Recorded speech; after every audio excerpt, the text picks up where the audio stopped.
brought to you by Charity Mobile, the phone company that sends 5% of your monthly plan price to your favorite charity. No contracts, nationwide coverage, risk-free guarantee. Learn more at CharityMobile.com. Just when you thought we were finally done hearing about Bishop Strickland getting dragged through the mud by the Pope-splainers, who really want to convince you that the errors and heresies coming out of Francis and the Vatican are actually good and part of the Catholic faith, we're now seeing unlikely figures coming to the defense of Bishop Strickland, and consequently becoming the targets of smears and slanders themselves. What most public figures in the church haven't figured out yet is that apparently if the intelligentsia in the synodal church of the New Advent have deemed a bishop to be evil because he opposes what Francis is doing, then it is the solemn duty of the Catholic public figures to fall in line behind the Pope and not question anything.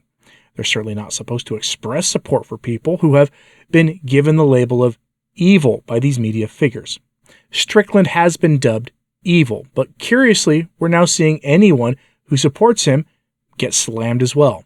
And the consequences of this are very real for anyone dumb enough to do this to, because the people we're talking about here are very, very popular and enjoy widespread support from across the internal church ideological spectrum. It's not wise to go after people who are that popular. So let's dive into the story. But before we do that, I want to give a thank you to the patrons and channel members who help keep Return to Tradition running in these kind of weird, unstable times. For like $1 a month, they help keep this operation going. So if you want to join them in helping out, there are links to Patreon, Subscribestar, a speech-respecting Patreon alternative, and a few other options as requested by viewers in the description box below. Thanks, and now on to our story. Why are Catholic media figures attacking Scott Hahn? Yes, that's the person who some Catholic media figures are going after. Scott Hahn, who may have brought more souls into the church as a layman than any other well-known layperson in our time. And he's like legitimately a pleasant, affable person to interact with. I can't imagine spewing venom at Scott Hahn. I honestly can't. I can't imagine the thinking that goes behind that. I can easily see taking some issues with his various theological statements, but let's be clear about something. I've never met the traditionalist who just out and out thinks Scott Hahn is a bad person, which is why it's really weird to see the synodal church of the New Advent and their mouthpieces in the Francis-loving media take him on. They've gone after him. It's especially weird because I don't think I've ever seen Scott Hahn say anything against Francis either. Let me know in the comments if he has said anything against Francis that you know of, because I am not aware of anything that he's ever said. I'd be honestly surprised if he did.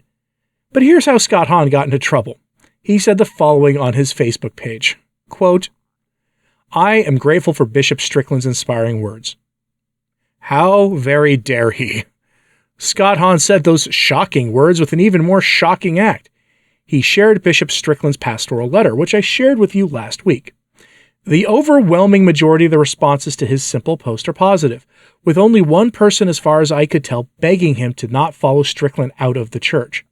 Now, that's news to me, by the way. Apparently, Bishop Strickland is leaving the church, according to people who think Francis was appointed by God himself to change the faith.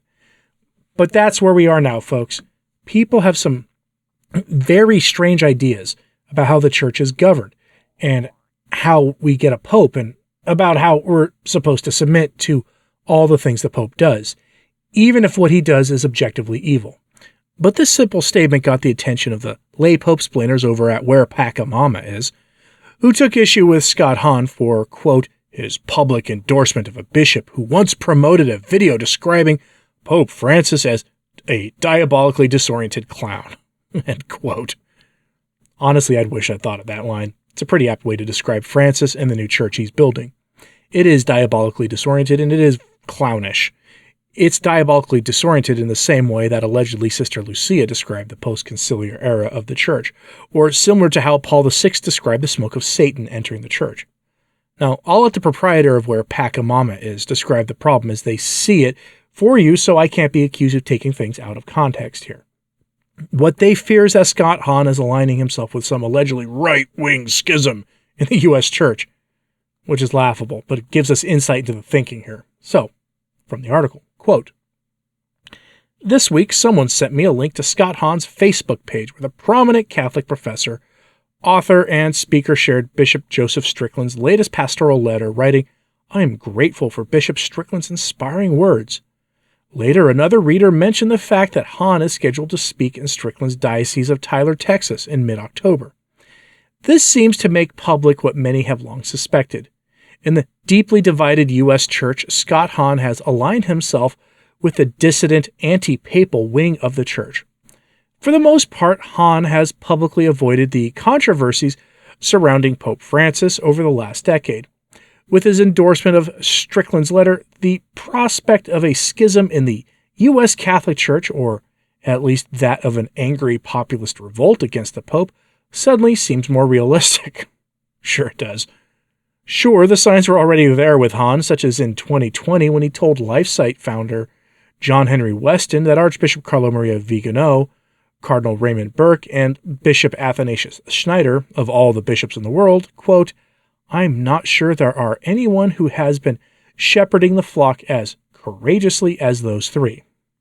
His St. Paul Center published Calming the Storm, Navigating the Crises Facing the Catholic Church and Society, a book-length interview of Father Gerald Murray, an outspoken critic of the Pope, by Diane Montagna, the Vatican journalist who translated Vigano's 2018 quote-unquote testimony against Pope Francis into English, before Hahn to publicly express his support for Bishop Strickland, a controversial bishop known for promoting dangerous alternative hypotheses, we'll say, and fomenting opposition to the Pope shortly after Strickland's diocese underwent an apostolic visitation by the Vatican, is a bold move for a leading Catholic figure to take.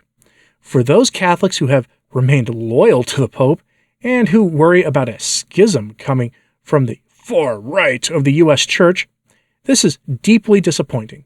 Many of us have admired Scott Hahn for many years, and he has been instrumental in deepening our faith. Sadly, few in the pre-2013 conservative Catholic milieu have been able to avoid being ensnared by the reactionary traditionalist ideology that has trapped countless others. In this sense, Scott Hahn is just one among many. Due to his popularity and the respect that many Catholics have for him, however, his embrace of this toxic movement is significant. End quote. Wow. Truly, that read like a screed from CNN or MSNBC against some political activist that network doesn't like, who was on the wrong side of the secular political aisle. When your critiques of a public figure in the church sound like partisan secular nonsense, and when you use the same language to describe your intellectual adversaries as secularists do in their boring political discourse, there's a problem. Scott Hahn aligning himself in any way with Schneider, Burke, and Vigano is, frankly, news to many of us, to be honest, and it's news because, again, he doesn't typically make political statements about things in the church. If such statements as his thanking Bishop Strickland for being a faithful shepherd can be described honestly as a political statement. But that's the problem. This is being framed in the language of politics, which is a bit like describing a dispute over how to properly cook a specific dish using the language of a sewer. The faith is above and beyond political concerns.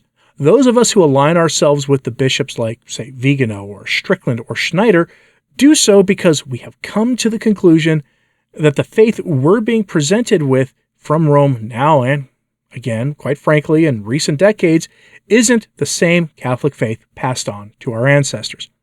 And that's not a political issue. That's a theological one. It's an ecclesiastical issue, not a partisan issue, or at least it shouldn't be political. But in our age of the heresy of vital immanence, which is core to the modernist heresy, vital immanence says that the only thing that matters for the believer is their own personal lived experience of religion and associated emotions with it. In that age, everything becomes political. And that's kind of the problem here. Sliming Scott Hahn because he is aligned with a bishop whom he thinks helps pass on the faith better than most of the other bishops right now helps no one. It doesn't help prevent this phantom schism in the U.S. Church that isn't going to actually happen. What it does do, though, is fan the flames of division within the mystical body of Christ, which is, frankly, a shame. There's enough of that going on every single time we hear the words rigid or clericalist from the mouth of the alleged Holy Father. that we don't need more, if from would-be influential laymen. We just don't need more of it. What do you think of this? I mean, are you surprised that they're going after Scott Hahn? I mean, I think that was inevitable. In hindsight, I kind of think that was inevitable. Are you that surprised by it?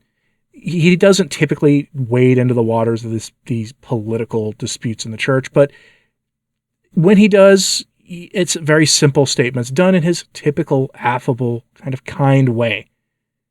So are you that surprised that people are going after him and going after him with this ferocity for the high crime of supporting Bishop Strickland, for expressing gratitude to Vigano, and for expressing gratitude to Cardinal Burke and Bishop Schneider? Are you surprised by this? Are you disappointed to see that this is happening? Or do you agree with what they're saying over at Where Pacamama is? I'm curious. So let me know what you think of this in the comments, please. And hit like and subscribe if you haven't. It certainly does help. So does sharing this on social media. That helps a lot too. And pray for everybody involved in this story, please, because they certainly need your prayers, including the author of that piece over there. And if you think I'm wrong, please pray for me. Anyway, as always, pray for the church. I'm Anthony Stine. Ave Maria.